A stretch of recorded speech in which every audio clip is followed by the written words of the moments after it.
अभी छठवां क्वेश्चन देखते हैं। श्री कासम का मिट्टी के बर्तन बनाने का कुटीर उद्योग है। मतलब कासम क्या करते हैं, मिट्टी का बर्तन बनाते हैं। वे प्रतिदिन निश्चित संख्या में बर्तन बनाते हैं। मतलब उनका फिक्स है कि एक निश्चित संख्या है, उतनी संख्या का ही बर्तन रोज बनाते हैं, न कम न ज्यादा। प्रत्येक बर्तन का लागत मूल्य बनाए गए बर्तनों की संख्या के 10 गुने से 40 रुपए अधिक होता है। लागत मूल्य मतलब एक बर्तन में कितना पैसा लगा, तो वो कितना है, बर्तनों की जितनी संख्या है उसके 10 गुने से 40 अधिक। यदि एक दिन में बर्तनों का लागत मूल्य 600 रुपए हो, मतलब एक दिन में कितना पैसा लगता है उसको बनाने में, 600 रुपए लगता है कुल, तो प्रत्येक बर्तन का लागत मूल्य तथा एक दिन में बनाए गए बर्तनों की संख्या ज्ञात। अब यहां देखो, यहां दो चीजें निकालेंगे। एक है प्रत्येक बर्तन का लागत मूल्य तथा एक दिन में बनाए गए बर्तनों की संख्या ज्ञात करो। ये क्वेश्चन देखने से लगता है कि जैसे ये पहले चैप्टर का क्वेश्चन है, तो हम क्या करेंगे, हम ऐसे मान सकते हैं, माना एक बर्तन का लागत मूल्य x तथा एक दिन में बनाए गए बर्तनों की संख्या y है। अगर आप x और y मान के करेंगे तो भी आपको इसका आंसर आएगा। वहां ये सोचने की जरूरत नहीं करे कैसे पहचानेंगे कि पहले चैप्टर का है कि दूसरे चैप्टर। आप इसको x और y मान के करेंगे ना, तो भी आपका ये वर्ग समीकरण बनने ही वाला है। लेकिन यहाँ पे हमने क्या किया है, यहाँ पे देखा कि उसने प्रत्येक बर्तन का लागत मूल्य बनाए गए बर्तनों की संख्या के 10 गुने से 40 रुपए अधिक है। इसका मतलब एक चीज समझ में आ गया कि अगर हमें बर्तनों की संख्या पता हो तो प्रत्येक बर्तन का लागत मूल्य हम आसानी से निकाल सकते हैं। इसलिए हम क्या मानेंगे, हम बर्तनों की संख्या को x मानेंगे। अब अगर आप वही क्या करते, अगर आप x y मानते तो भी वैसा ही होता, तब आप y का मान x के पदों में प्राप्त करते और फिर वैसा ही वर्ग समीकरण बनता। तो पर हम यहाँ पे क्या कर रहे हैं, इसको x केवल मान रहे हैं। किसको x मान रहे हैं कि बर्तनों की संख्या, बर्तनों की संख्या को क्या मान रहे हैं, x। माना बर्तनों की संख्या बराबर x। यहाँ देखिए, माना कासम एक दिन में x बर्तन बनाते, तो आप चाहे इसको ऐसे लिख सकते हैं, माना बर्तनों की संख्या बराबर एक दिन में बनाए गए बर्तनों की संख्या बराबर x, ऐसे भी लिख सकते हैं। तो एक दिन में कितना बर्तन बनाता है, x बर्तन। अब एक बर्तन का लागत मूल्य, एक बर्तन में कितना पैसा लगता है, तो देखिए यहां से बर्तनों की संख्या के 10 गुने से 40 अधिक।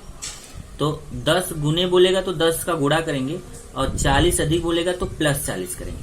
तो गुना हुआ तो गुणा करना है और अधिक हुआ तो प्लस करना है। तो क्या है, देखिए एक बर्तन का लागत मूल्य बराबर बर्तनों की संख्या, बर्तनों की संख्या कितनी है, x। बर्तनों की संख्या के 10 गुने, तो 10 का गुणा कर दिया। बर्तनों की संख्या कितनी है, x बर्तन है, तो बर्तनों की संख्या x के 10 गुना, तो 10 का गुणा कर दिया, से 40 अधिक प्लस 40 कर दिया।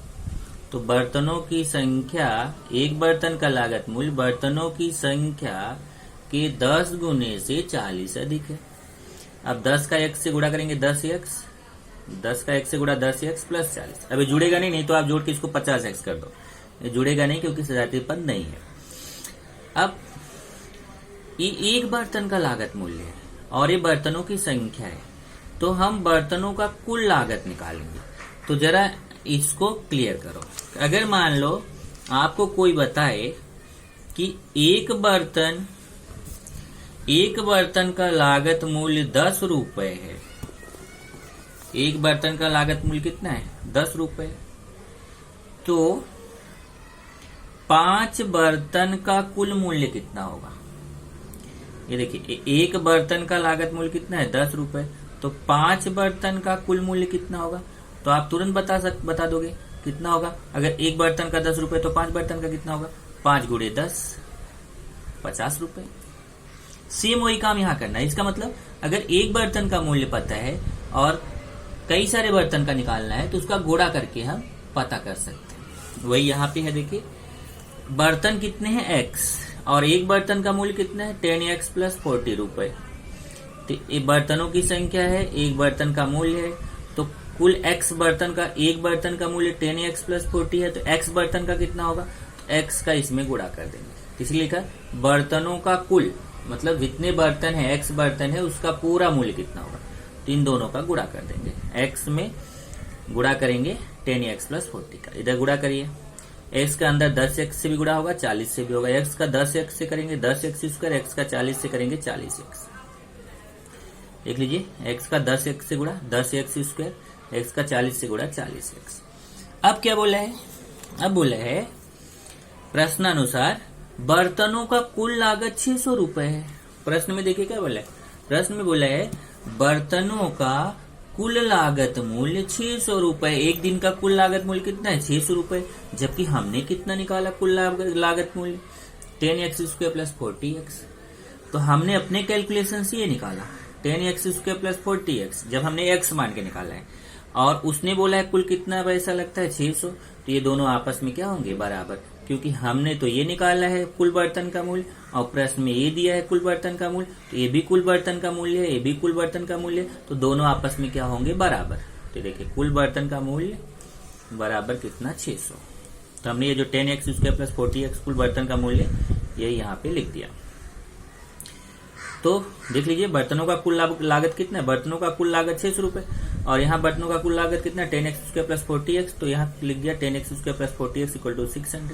ये 600 बराबर किधर लाएंगे तो माइनस हो जाएगा, सब में 10 से भाग जा रहा है, तो दोनों पक्षों में 10 से भाग देने का। अब 10 से भाग देंगे तो 10 का भाग सब में होगा, इसमें भी 10 का भाग, इसमें भी 10 का भाग, इसमें भी 10 का भाग, इसमें 10 का भाग देंगे 10 कटेगा, x स्क्वायर बचेगा, इसमें 10 का भाग देंगे 40 में 10 का भाग, 10 चौक 40 4 आएगा, और 600 में 10 का भाग देंगे 1 0 कटेगा 60 आएगा। अब इसका हमें गुणनखंड करना है, तो जैसे गुणनखंड आप करते हो, इधर 1 है इधर 60 है, 1 में 60 का गुणा करेंगे ऋण 60 आएगा, यहाँ 4, दो ऐसी संख्या गुणा करने पे 60, जोड़ने या घटाने पे 4, तो 10 छंग 60, और 10 में से 6 गया तो 4।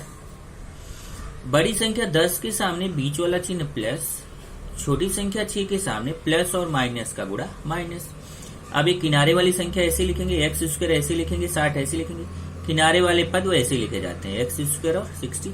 तो जो बीच वाला पद है उसको हटाएंगे, उसके दो भाग करेंगे, प्लस 10x माइनस 6x। तो किनारे वाला एक्स स्क्वायर ऐसे लिखा, 60 ऐसे लिखा, तो जो बीच वाला पद 4x है उसको हटा के उसकी जगह धन 10x ऋण 6x लिख दिया।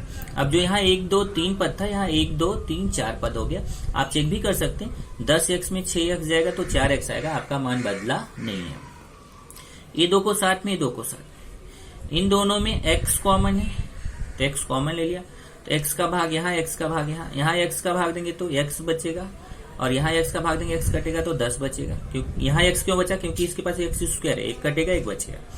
इसमें देखिए माइनस 6 का भाग 60 में जाता तो 6 कॉमन हो गया, इसका भाग यहाँ पे भी, यहाँ पे भी, माइनस 6 का भाग माइनस 6 में देंगे तो कटेगा x बचेगा, और यहाँ माइनस माइनस का भाग प्लस, पहले माइनस माइनस का भाग प्लस, और 60 में 6 का भाग देंगे तो 10, x प्लस 10, x प्लस 10 दो बार है तो एक ही बार लिखेंगे, बचेगा क्या x माइनस 6। ये देखिए x प्लस 10, x प्लस 10 एक ही बार लिखा, बचा कितना x माइनस 6। एक बार x प्लस 10 को जीरो करो, एक बार x माइनस 6 को जीरो करो, ये प्लस 10 उधर जाके माइनस 10 होगा, ये माइनस 6 उधर जाके प्लस 6 होगा।